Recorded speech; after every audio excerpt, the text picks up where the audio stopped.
Continuamos con la parte séptima del tercer tema sobre la teoría del conocimiento.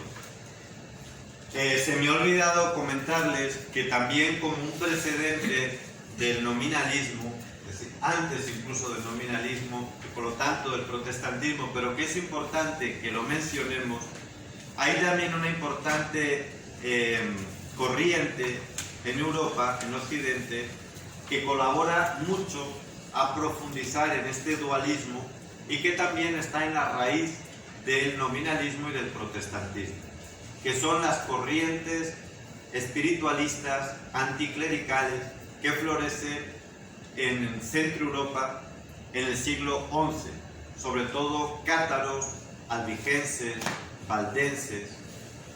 ¿Qué son estas corrientes?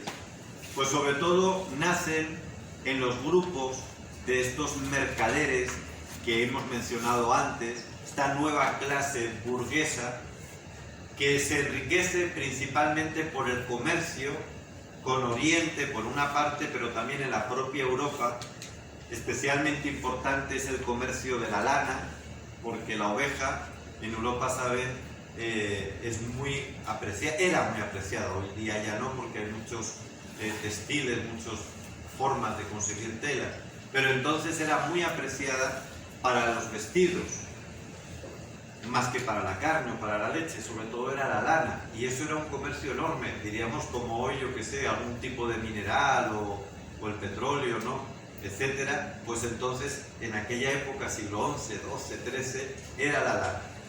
Y de ahí surgió una clase, la burguesía, no solo de la lana, había otro tipo de comercios, y muchos de ellos viajan por esta misma razón, van a Oriente, entran en contacto con estas posturas dualistas orientales que hemos explicado, y a la vez en esta época se va cultivando un profundo sentimiento anticlerical debido a la corrupción de alguna parte del clero, no del todo, pero sí que es verdad que había una parte corrompida. Y esta mezcla, ¿no?, de la cultura oriental, la crítica acerada contra el clero, pues eclosiona, produce estos movimientos anticlericales y muy espiritualistas que van a ser los que empiecen a promover, antes ya de Ockham, antes de Lutero, y muy vinculado a esta clase nueva de la burguesía, este dualismo. Repito, albigenses, valdenses, cátaros, y esto hay también que tenerlo en cuenta para que vean cómo es una corriente que se va fraguando durante 2-3 siglos hasta que acaba concretándose en, sobre todo, el protestantismo. ¿Qué va a ocurrir a partir del protestantismo? Bueno, el protestantismo, ya lo decíamos, tiene un vínculo político evidente, aparte de que tiene esta dualidad. Sin embargo, no hubiese en el mundo, no hubiese triunfado, no habría triunfado el protestantismo si no es por el apoyo económico y militar de los banqueros y los mercaderes alemanes. De ningún modo hubiese triunfado, porque personas que criticaban la corrupción siempre la ha habido en la Iglesia, y muchos de ellos hoy son santos. En la época de Lutero, en la Iglesia, hasta con más dureza que Lutero, o por lo menos tanta, tienen las cartas de San Juan de Ávila, canonizado por la propia Iglesia. Santa Teresa de Jesús fue una gran y verdadera reformadora de la Iglesia, y así muchos otros. Antes que él, pues Santa Catalina de Siena, San Bernardo, cantidad de santos han puesto el dedo en la llaga de los males que cometemos los hijos de la Iglesia. No en la Iglesia, sino los que formamos parte de ella. Así que Lutero no hubiese pasado a la posteridad, o por lo menos no como el creador de un nuevo grupo, si no hubiese sido por el dinero de estos príncipes y estos mercaderes. Probablemente hubiese pasado, eso sí, como un buen traductor del latín al alemán, de la Biblia. Bueno, muchas de las palabras actuales del alemán provienen incluso de Lutero. Es un hombre lúcido, no cabe duda, un gran organizador, pero desde luego no hubiese sido el creador de una nueva iglesia, bueno, que no es iglesia, una nueva confesión cristiana, una nueva concepción religiosa, sin el apoyo de estos banqueros. Pero, como les digo, esto pues supone que hay aquí unas motivaciones políticas muy poderosas. Y esas motivaciones políticas, en el fondo, era la guerra entre dos visiones del mundo. La visión católica, que se había desarrollado pues prácticamente desde el siglo IV, V, sobre todo en el siglo VI, ya con los frailes y los monjes benedictinos, prácticamente hasta Lutero, esa visión católica donde se armonizaba desde una visión unificada de Dios, una visión unificada del ser, desde una teoría del conocimiento correcta, se unificaban todos los ámbitos de la vida sin mezclar, porque es verdad que cada uno tiene su propio lenguaje, su propio ritmo, sus propias leyes internas. Eso es cierto. No hay que confundir, pero tampoco separar. No hay que mezclar, pero tampoco contraponer. Esa es la ley católica ya desde Calcedonia, en el 451.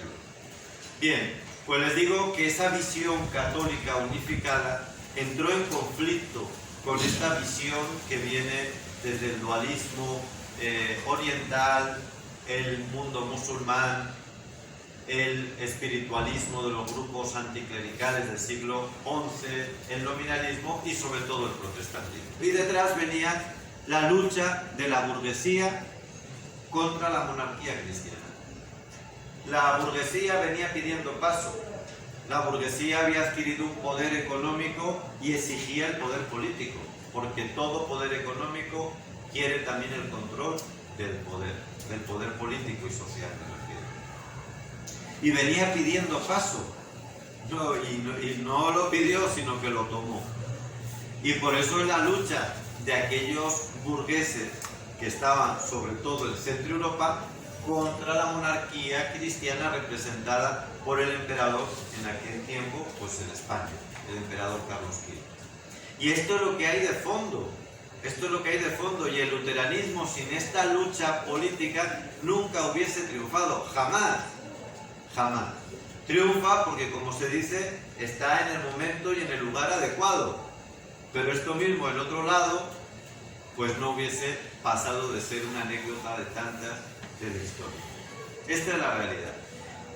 Ahora, lo triste es que de verdad triunfa, es decir, no es un triunfo pasajero, sino que viene a ser el nuevo modelo que se impone en todo Occidente, se impone desde Alemania, aquí en el corazón de Europa, se impone progresivamente en esta franja primero, luego toma Inglaterra, porque Inglaterra hace una reforma que acabará siendo protestante, una ruptura, la ruptura de Enrique VIII con el anglicanismo, que en un principio era católico, un rey muy católico en teoría, pero al final acaba asumiendo la postura protestante, dualista, y incluso Francia va a estar muy influenciada, aunque siempre va a ser católica, pero muy influenciada. Y desde aquí, ¿qué ocurre? Pues desde aquí salta, y sobre todo desde Inglaterra, a América del Norte. Porque América del Norte, recuerden, gran parte, la parte sur es verdad que fue colonia española también, pero la parte sur sí. La parte norte fueron colonias inglesas. Y eran sobre todo los protestantes que huían, a veces porque eran amenazados por los propios reyes, no por los reyes católicos, los reyes anglicanos, y huían a Estados Unidos, a lo que ahora llamamos Estados Unidos, que entonces eran colonias, ¿no? Y ahí es donde va a triunfar también el protestantismo. Después, fíjense, el protestantismo, con este principio dualista y esta teoría del conocimiento, va a tener una influencia ya en todo el mundo. ¿Por qué? Porque muy pronto el protestantismo va a unirse a otros principios y va a dar a luz, no digo que solo el protestantismo, pero vamos a tener en el siglo XVIII la Ilustración. Y muy vinculado con la Ilustración, la masonería. Y en general todo lo que llamamos el liberalismo. Y eso es lo que va a triunfar a partir de las revoluciones burguesas de finales del siglo XVIII y principios del siglo XIX. Esas revoluciones, que la más conocida y quizás paradigmática es la Revolución Francesa de 1789, van a llevar al poder ya prácticamente en todo el mundo occidental la concepción protestante, masónica, liberal. No digo que sea lo mismo, pero van de la mano, ¿eh? Si tú eres dualista, al final acabas de la mano de la masonería. ¿Por qué? Porque esto es lo que dice la masonería. La masonería dice, en mi logia cada uno puede ser de la religión que sea. Si tú eres católico, yo te respeto, Violeta. Pero aquí en la logia no me hables de eso, porque aquí no creemos en dogma, no creemos en una revelación. Eso si tú vas luego a la iglesia el domingo, allá, lo que tú te tragues y lo que tú te crees.